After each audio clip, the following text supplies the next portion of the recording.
Mauricio Raufetti, bienvenido. Mauricio, ¿cómo estás? Ya venía trabajando antes, ¿no? Venía como una tromba ya medio que negociando y reuniéndose y hablando con jefes de Estado y presidentes y primeros ministros. Sí, obviamente hay una estrategia. La estrategia es llenar la escena mediática, la estrategia es copar todo lo que son los medios tradicionales y no tradicionales, digamos, aunque ahora ya son cada vez más asumidos de comunicación, llenar las redes sociales. Adoptó una estrategia, creo que el otro día lo comentamos un poco, una estrategia bastante diferente, si se quiere, ¿no? Iba hablando con los periodistas mientras firmaba, creo que fueron 160 carpetas, algo así leí por ahí, 160 carpetas de decretos. Ahí los vemos en imágenes, justamente, estaban en la oficina Oval, y mientras firmaba y recibía un decreto decía, este es uno bueno, este es uno grande, opa, esto es importante. Bueno, opa no decía, pero esto es importante. Iba firmando y explicando qué es lo que iba haciendo. Sí, hoy además tuvo palabras muy duras con Joe Biden, ¿no? Con su predecesor, a quien de alguna manera está intentando borrar del mapa, revirtiendo algunas de las decisiones más importantes que había tomado. Creo que la principal, se podría decir, porque afecta a toda la humanidad, tiene que ver con la lucha contra el cambio climático, que conversamos un poco el pasado lunes, pero que de alguna manera empieza a dibujarse y se profundiza.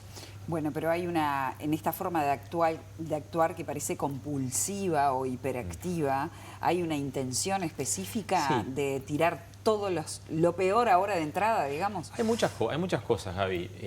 Primero hay una cuestión comunicacional, ¿no? Que tiene que ver con esto que hablábamos recién.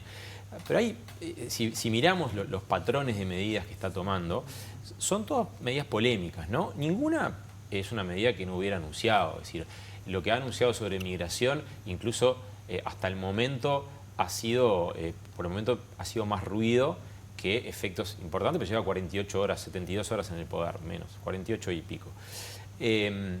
Después ha anunciado... Igual hoy mismo mandó 1.500 militares a la frontera para reforzar para tareas tenía, logísticas, 1.500 militares a la frontera. Empieza a dibujarse lo que todo el mundo espera, ¿no? Que en algún momento lo veremos en imágenes, como decíamos ya hace algunos días. Pero por otro lado habló bastante de comercio, porque se le consultó sobre los aranceles que le quiere poner a sus socios en el Acuerdo de Libre Comercio de América del Norte, a México y a Canadá principalmente. Se le preguntó por la guerra en Ucrania. Es decir, está hablando un poco de todo lo que era su campaña electoral. Y así como decíamos, su plataforma, perdón, electoral. Así como decíamos el otro día, lo que Trump buscaba era transmitir en su discurso de investidura la idea de que recupera un poco la esencia de Estados Unidos. También en todas estas medidas hay una cuestión que está en el centro y es fortalecer la economía de Estados Unidos. Es un hombre que está convencido de que las medidas proteccionistas, las medidas arancelarias que ha anunciado, van a permitir que Estados Unidos recaude más dinero, pero además pueda negociar con otros países en otras áreas. Llámese migración, llámese tráfico de drogas, que es el caso de México y Canadá específicamente, pero también con otros países, como China. China, que es el principal rival de Estados Unidos y que es el centro, el foco de atención de este gobierno, si seguimos lo que ha sido el razonamiento de su canciller. El principal adversario del gobierno de Joe Biden, perdón, de Estados Unidos, y al cual el gobierno de Donald Trump visualiza como rival a vencer, es China. Ahí lo vemos a Trump y a Xi Jinping durante el primer mandato de Trump, que fue entre 2017 y 2021. Y ese es el objetivo principal, que Estados Unidos siga siendo la primera potencia mundial. Después, la estrategia y las tácticas irán adaptándose en función de los resultados que vaya teniendo. Estábamos viendo, no son horas buenas para ser un migrante ilegal en Estados Unidos, ¿no? Se habilitó que haya redadas hasta en escuelas, en iglesias, en lugares que eran un poco más como protegidos. Mira, vos sabés que cuando yo vivía en Estados Unidos, a mí me tocó cubrir redadas contra migrantes y me tocó cubrirlas alrededor de frigoríficos. Porque son lugares en donde los norteamericanos en general no trabajan, es un trabajo muy complicado y trabajan muchos inmigrantes ilegales. Así como pasa en el sector agropecuario, donde en algunos casos hay permisos y en otros tipos de trabajo. Entonces, ¿qué es lo que está haciendo?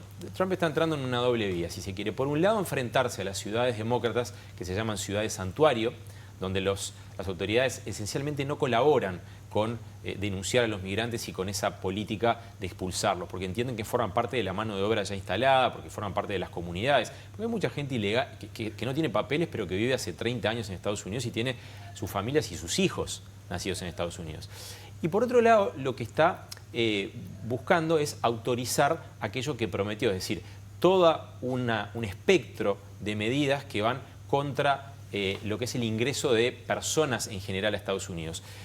Prohibió, por ejemplo, hoy se terminó con los pedidos ayer se terminó con los pedidos de asilo y hoy los pedidos de asilo que ya estaban entregados, quienes los tenían entregados y podían viajar a Estados Unidos supieron que sus viajes se cancelan, no pueden ingresar al país. También autorizó, sí, efectivamente, algunas medidas que coadyuvan a que las redadas vuelvan a existir. Que les cuento, es algo realmente trágico de ver, ¿no? Porque se separan las personas van a cárceles para inmigrantes, se les hace un proceso judicial, no se sabe si va a haber proceso judicial en este caso, si van a ser deportados inmediatamente en algunos casos, en el caso de quienes tienen, por ejemplo, orden de deportación inmediata o quienes tienen algún delito cometido.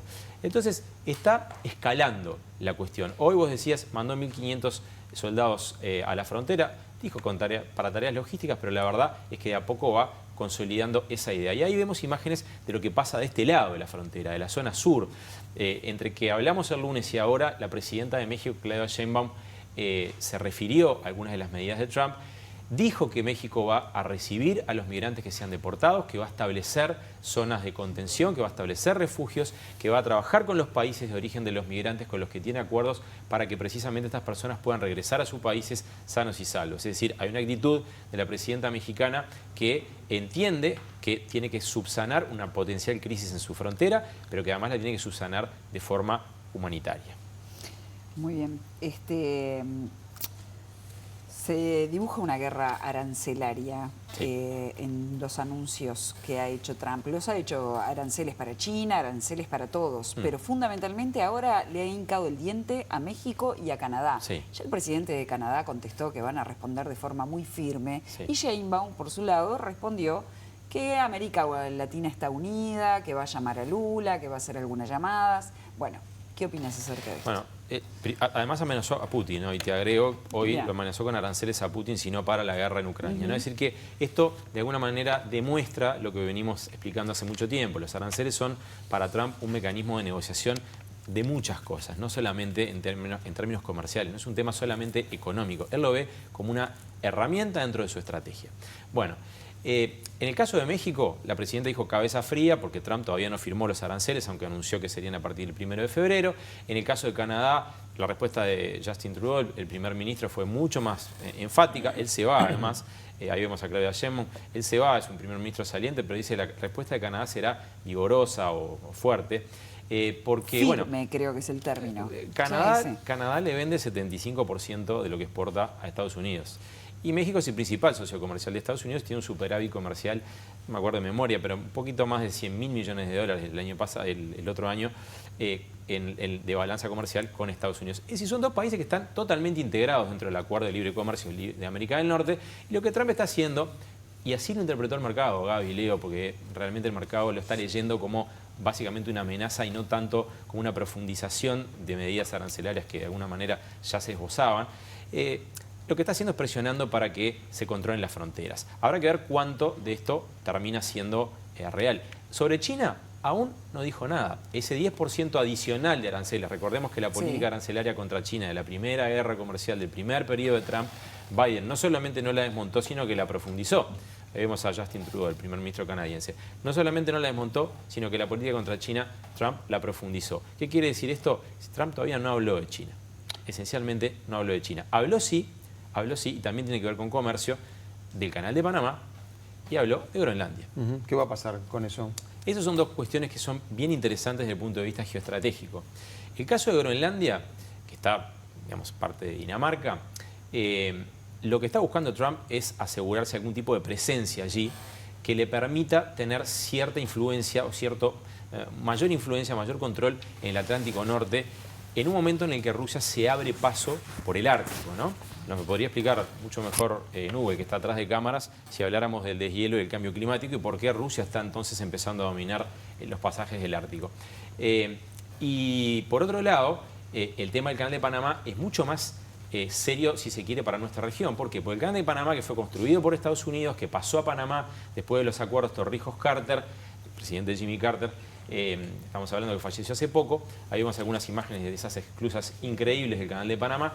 Ese canal tiene empresas chinas que hoy controlan parte de su... A ver, no controlan, porque sería contradecir al gobierno panameño. Esencialmente brindan servicios, pero de gran envergadura en parte de toda esa vía. Lo que dice Trump es, no tenemos ningún beneficio a pesar de haberlo construido, y China nos puede cerrar el paso. China nos puede cerrar el paso en una situación de crisis. Por lo tanto, necesitamos recuperar cierto control sobre esa vía interoceánica, por la que pasa nada más ni nada menos que el 5% del comercio que se hace en todo el mundo.